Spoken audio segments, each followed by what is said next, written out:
હે ભગવાન, આ છોકરા છે આમ જોઈ લે વાસળીને ક્યાં સેટ લઈને ગયા.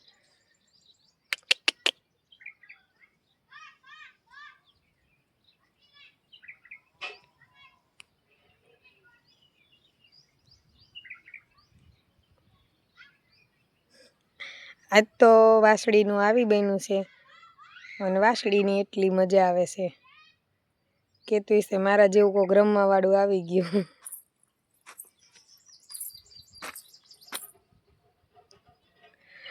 ભાગ્ય એટલા સારા છે મિત્રો કે જો ગામડે આવ્યા છીએ ને વાતાવરણ પણ એટલું સરસ છે.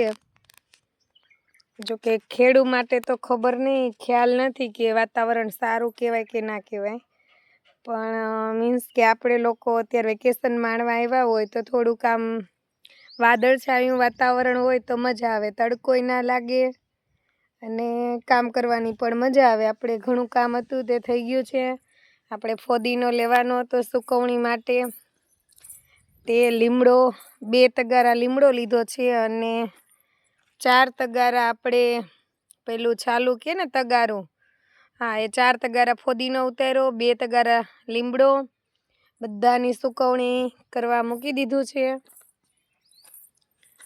ને થોડા કાંટા મારી લઈએ. પછી બપોર પછી પાણી વારવાનું છે મિત્રો, કેમ કે પાવર વયો ગયો છે તો બપોર પછી આવવાનો છે. તો બપોર પછીના વિડીયોમાં જોડાયેલા રહેજો. આપણે પાણી વારવાનું છે. પપ્પા કહીને ગયા છીએ કે આજે તમારો વારો છે.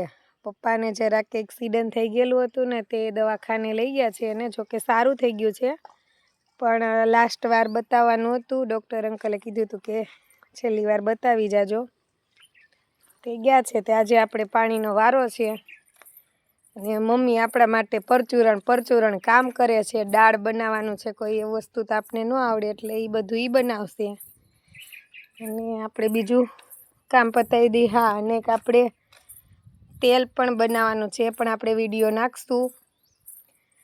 જે બધું નાખે ને જાસૂદના ફૂલ ને ગુલાબ ને બધું આપણે તૈયારી કરી રાખી છે, એ બધું નાખીને આપણે લીમડો ને એવું બધું નાખીને આપણે તેલ પણ બનાવવાનું છે. ખુશીબેનને વાળનો ગ્રોથ અને વાળ મોટા કરવાનો બહુ જ શોખ, તે મમ્મી મને કાંઈક કરી દે, તે આપણે તેલ બનાવશું. સારું ચાલો, આર્યનભાઈનું બધું રમવાનું ખેદાન મેદાન કરી નાખ્યું છે. જુઓ આ ડ્રેગન ફ્રૂટનું ઝાડ છે, મતલબ રોપડો છોડવો શું કહેવાય ખબર નહીં. આમાં ડ્રેગન ફ્રૂટ આવે છે, એ પણ ખ્યાલ નહીં ક્યારે આવતા હશે. જ્યારે ગામડે આવે ને ત્યારે બધી સિઝન જ વહી ગઈ હોય. ડ્રેગન ફ્રૂટ એ નથી. પછી આપણે ઓલા ચેતુડા હતા તો એ કે એ પૂરા થઈ ગયા.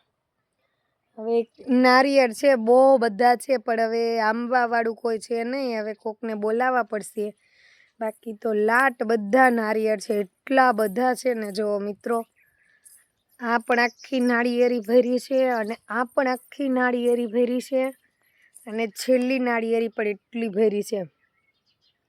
જો કોઈક આંબાવાળું મળી ગયું ને તો છોકરાઓને મોજ પડી જવાની છે.